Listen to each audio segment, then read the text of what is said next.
તેના કેટલાક hard words છે, મિનિંગ્સ છે, તે તૈયાર કરી લઈશું. તમે સ્લાઇડમાં જોઈ શકો છો.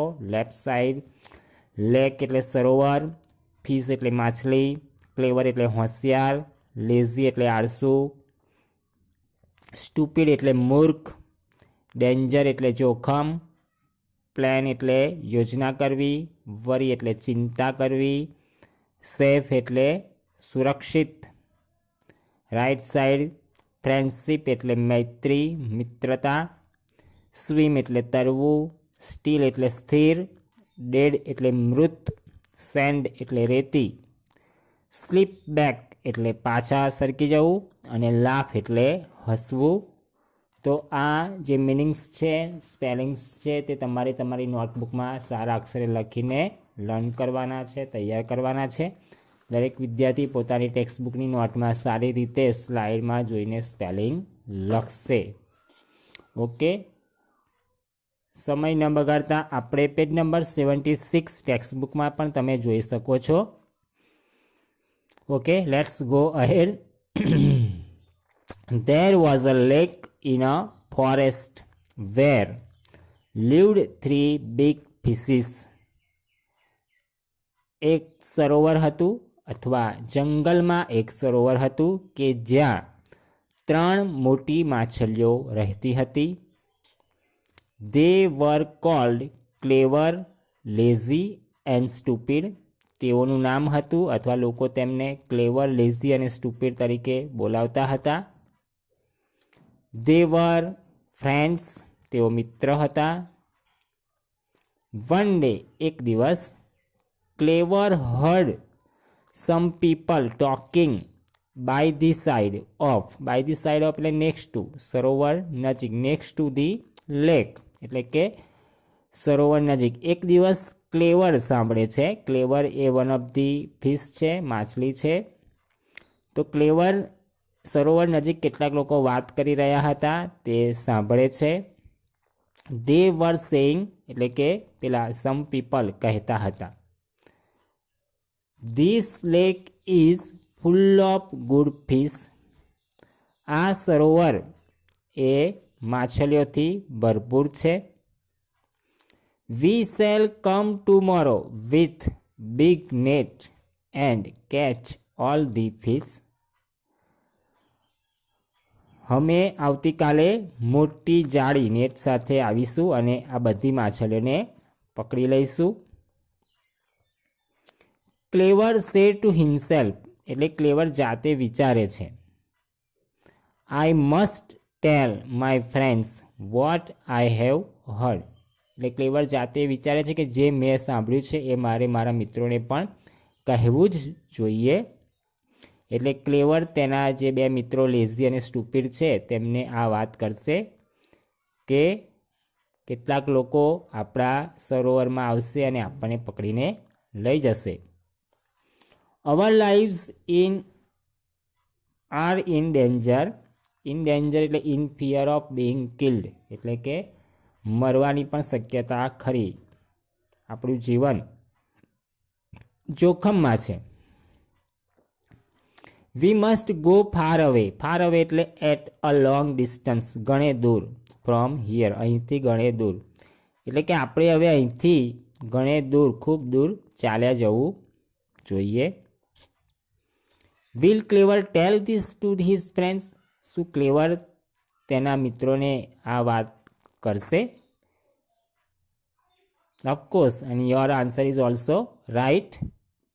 So, Clever went to lazy and stupid and told them.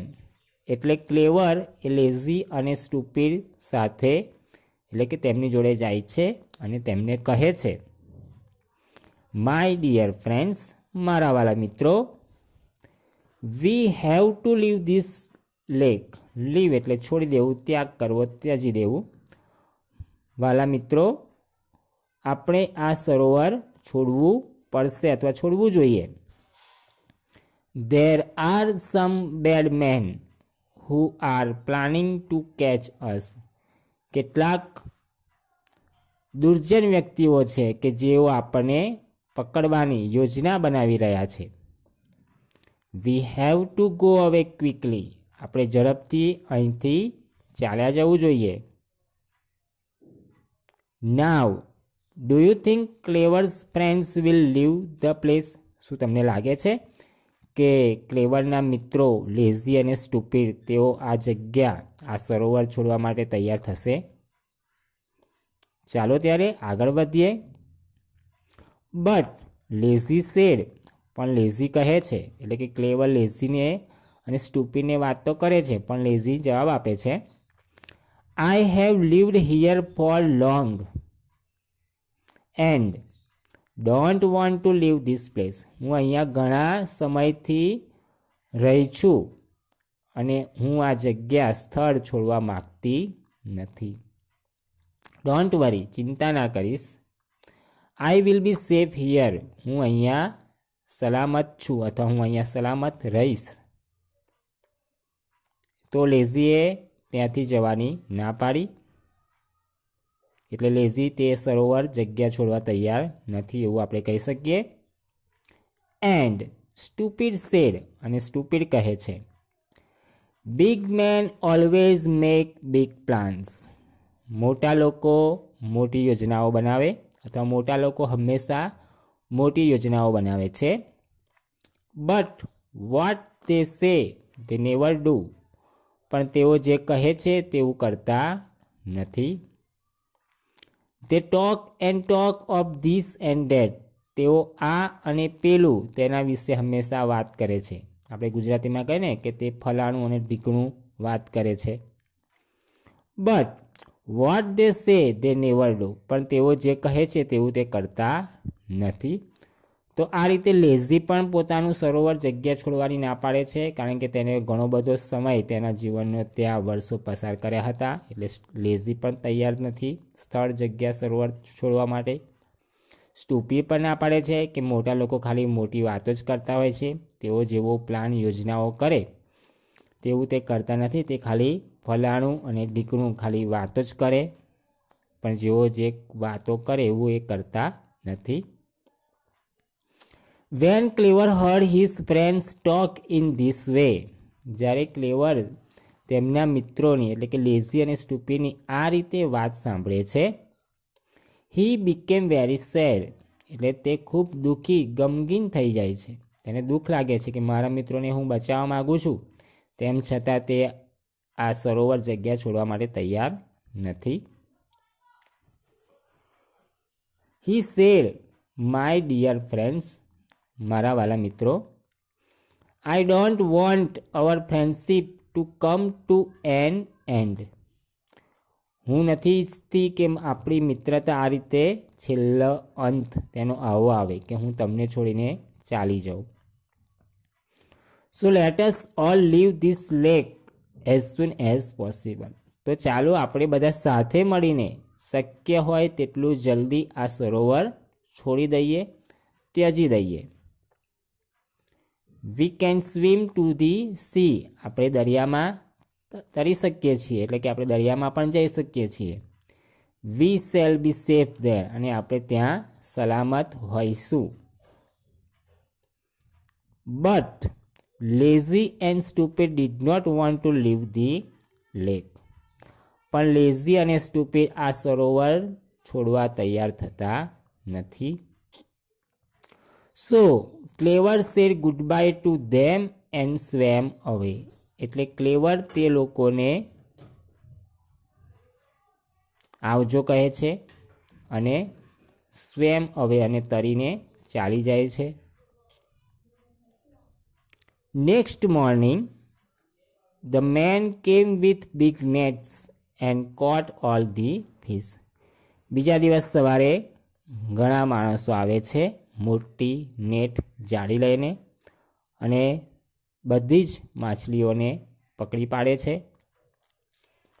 Van lazy was caught, જ્યારે લેઝીને પકડવામાં આવે છે, હી લે વેરી સ્ટીલ, વેરી સ્ટીલ એટલે વિધાઉટ મૂવમેન્ટ, એટલે લેઝી કોઈ પણ પ્રકારની હલનચલનની ક્રિયા કરતી નથી, તે સ્થિર થઈ જાય છે. After all he was lazy but not stupid, જો કે તે લેઝી, આળસુ હોય છે, પણ સ્ટુપિડ મૂર્ખ હોતી નથી. એટલે લેઝી એવો દોડ કરે છે કે તે મૃત છે. He did not move at all. તે સહેજ પણ હલનચલન કરતી નથી અને કોઈ પણ મૂવમેન્ટ કરતી નથી. 77 પેજ નંબર 77 પર. વેન ધ મેન સો હિમ. જ્યારે માણસ તેમને જોવે છે, એટલે કે પેલા વ્યક્તિઓ લેઝીને જુએ છે. They thought him to be dead. એટલે એમને એવું લાગે છે કે આ લેઝી એ મૃત છે, મરી ગયેલી છે. સો દે ટુક હિમ આઉટ ઓફ એટલે રિમૂવ ફ્રોમ ધી નેટ. એટલે તે નેટમાંથી એ લેઝીને બહાર કાઢી મૂકે છે. એન્ડ થ્રુ અવે ઓન ધી સેન્ડ. અને રેતીની ઉપર તેને ફેંકી દે છે કે આ મૃત છે, મરેલી છે, એટલે એને બહાર કાઢી મૂકે છે નેટની બહાર અને રેતીની અંદર ફેંકી દે છે. When nobody was looking at him. જ્યારે તેની તરફ કોઈ જોતું ન હતું. Lazy slipped back. એટલે કે went into the water and was safe. એટલે કે નોટ ઇન ડેન્જર. ત્યારે કોઈ જોતું નથી ત્યારે લેઝી ધીમેથી પાણીમાં પાછી સરકી જાય છે અને પોતાની જીવનની સલામતી તે જાતે જ કરી દે છે. What would happen to stupid. હવે સ્ટુપિડનું શું થશે? ક્લેવર તો પોતાનો માર્ગ એટલે કે રસ્તો કાઢી લીધો હતો. તે તેના મિત્રોને છોડીને, લેઝી અને સ્ટુપિડને છોડીને જતી રહે છે. લેઝી પણ પોતાની યુક્તિ અજમાઈને પોતાનો જીવ બચાવે છે. તે કોઈ પણ હલનચલન કર્યા સિવાય, મૂવમેન્ટ કર્યા સિવાય, તે પણ મૃત હોય તેમ દોડ કરીને તે પણ પોતાનો જીવ બચાવી લે છે. હવે સ્ટુપિડનું શું થશે? When Stupid was caught. જ્યારે સ્ટુપિડને પકડવામાં આવે છે. He went on trying to get out of. To get out of એટલે to move from the net. એટલે જ્યારે સ્ટુપિડને પકડવામાં આવે છે, એ પણ જાળીમાં હોય છે જ, ત્યારે તે જાળીમાં મૂવમેન્ટ કરે છે, એટલે કે બહાર નીકળવાનો પ્રયત્ન કરે છે, પણ તે બહાર નીકળી શકતી નથી. The man laughed and said. એટલે પેલા વ્યક્તિઓ કે જેઓએ માછલીઓને પકડી હતી, ફિશને પકડી હતી, તેઓ હસે છે અને કહે છે, we will get a lot of money when we cell this one. આપણને ઘણા બધા રૂપિયા મળશે જ્યારે આપણે આ માછલીને વેચીશું. એટલે કે સ્ટુપિડને તે વેચશે ત્યારે ઘણા બધા રૂપિયા તેમને મળશે. That is the way stupid lost his life. અને આ છેલ્લે સ્ટુપિડ પોતાનું જીવન આ રીતે વ્યતીત કરે છે, એટલે કે એને મારી નાખવામાં આવે છે અને તેને વેચવામાં આવે છે અને આ રીતે સ્ટુપિડ પોતાનું જીવન ગુમાવે છે. તો વિદ્યાર્થી મિત્રો, આપણને આ એક નાની વાર્તામાંથી ઘણું બધું શીખવાનું મળે છે અને જે એનું ટાઇટલ આપેલું છે ડોન્ટ બી સ્ટુપિડ, તે યોગ્ય રીતે યથાવત છે અને યોગ્ય છે. એટલે આપણે પણ આપણો રસ્તો જાતે કાઢી લેવો જોઈએ. જે રીતે લેઝીએ પોતાનો રસ્તો કાઢી લીધો, એ રીતે સ્ટુપિડની જેમ આપણે પણ હંમેશા સ્ટુપિડ બનવાનું નથી, તેવું આપણને આ સ્ટોરીમાંથી મોરલ એટલે કે લેસન પાઠ શીખવા મળે છે. આશા રાખું દરેક વિદ્યાર્થીઓને unit 1 don't be stupid story ગમી હશે અને તમારું હોમવર્ક પણ તમને યાદ છે કે 3 થી 4 વખત આપણે આ સ્ટોરીને રીડ કરવાની છે. તેને લગતી એક્સરસાઇઝ આપણે ટેક્સ્ટબુકની અંદર કરવાની છે અને સ્વાધ્યાય પોથીની અંદર પણ કરવાની છે. તો ચાલો સમય ન બગાડતા આપણે એક્સરસાઇઝ તરફ જઈએ. Question 1, select the correct answer. ABC તમને જવાબ આપેલા છે, તેમાંથી સાચો જવાબ અંડરલાઇન વર્ડ્સ આપેલા છે, તેનો મિનિંગ અર્થ તમારે ફાઇન્ડ આઉટ કરીને ટિક માર્ક કરવાનું છે. When I reach the hall it was full. The underline words mean. Underline વર્ડ્સનો અર્થ શું થાય? ઇટ વોઝ ફૂલ એટલે થી ભરચક હતું. All the seats were occupied. All people in the hall were fools. Some people were standing in the hall. એટલે કે જ્યારે હું હોલમાં પહોંચ્યો ત્યારે હોલ ભરચક હતો એટલે કે ફૂલ હતો. તો પહેલા નંબરનો ગુજરાતી છે all the seats were occupied, દરેક સીટો ભરાઈ ગઈ હતી. સેકન્ડ બી છે all people in the hall were fools, હોલની અંદર બધા જ વ્યક્તિઓ મૂર્ખ હતા. Some people were standing in the hall, કેટલાક લોકો હોલમાં ઊભા રહ્યા હતા. તો આમાંથી સાચો જવાબ એ આવશે all the seats were occupied, દરેક સીટ ઓક્યુપાઈડ એટલે ભરચક ભરેલી હતી. એટલે આન્સર એ એનો સાચો જવાબ છે. Second, both the children looked alike, બંને બાળકો સરખા લાગતા હતા. હિયર અલાઇક મીન્સ અલાઇક એટલે સરખા, સમાન. પીપલ લાઇક ચિલ્ડ્રન, લોકોને બાળકો ગમતા હતા. સિમિલર એટલે સરખા, સમાન. અને ડિફરન્ટ એટલે અલગ, જુદા. And the right answer is alike means similar. એટલે option B that is the right answer. Now third,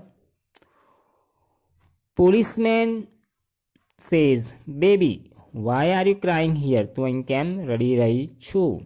the girl said I have lost my way to home, હું મારા ઘરનો રસ્તો ભૂલી ગઈ છું. Could you please help me, શું તમે મને મદદ કરશો? Here the underline words mean I have lost my way to home, હું મારા ઘરનો રસ્તો ભૂલી ગઈ. એનો અર્થ શું થાય? The girl has forgotten her way, છોકરી એટલે કે ગર્લ તે પોતાનો રસ્તો ભૂલી ગઈ છે. The girl has miss the bus, છોકરી બસ ચૂકી ગઈ છે. The girl was lost in the fair, girl મેળામાં ભૂલી પડી ગઈ છે. And the right answer is option A, the girl has forgotten her way, girl તેનો રસ્તો ભૂલી ગઈ છે. તો આ રીતે આપણે સિલેક્ટ ધી કરેક્ટ આન્સર. ફર્સ્ટમાં ઓપ્શન એ, સેકન્ડમાં બી અને થર્ડમાં એ કમ્પ્લીટ કરીએ છીએ.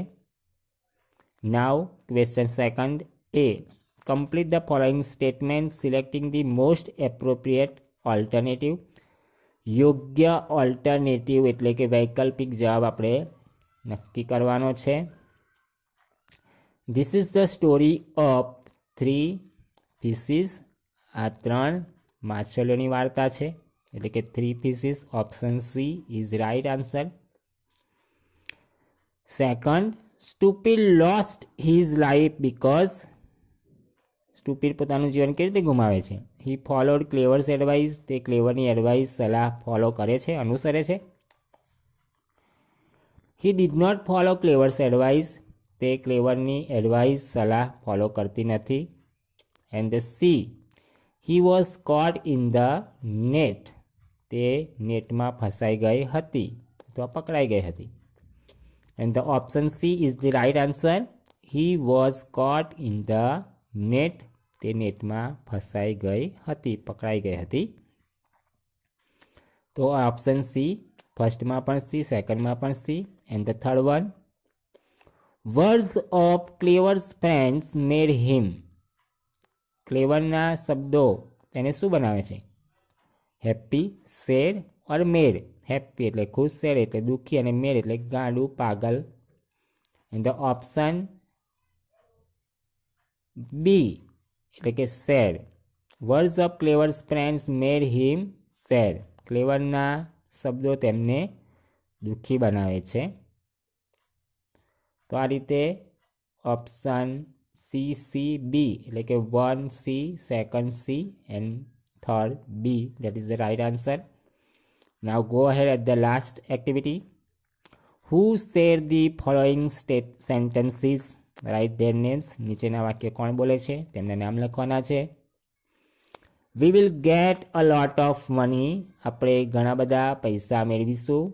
And the right answer is men, men, men, માણસો, વ્યક્તિઓ બોલે છે. Some men, you may also write. Second, we shall come tomorrow with big net, and that is the also same answer, men, man, or you may also write some men, કેટલાક વ્યક્તિઓ. The third one, I will be safe, હું સલામત રહીશ અથવા હોઈશ. That is the told this sentence statements by Lazy. એટલે થર્ડમાં આપણે લેઝી લખીશું. Fourth one, what big men say they never do, and that is the told by Stupid. Stupid દ્વારા તે વિધાન કહેવામાં આવ્યું છે. And the last one, this lake is full of fish, and once again men, MEN men, એ પાંચમું વિધાન છે. તો આ રીતે તમારો આન્સર બનશે. First men, second main, third Lazy, fourth Stupid and fifth men. આ રીતે આપણે unit 1 don't be stupid text બુકની એક્સરસાઇઝ કમ્પ્લીટ કરીએ છીએ.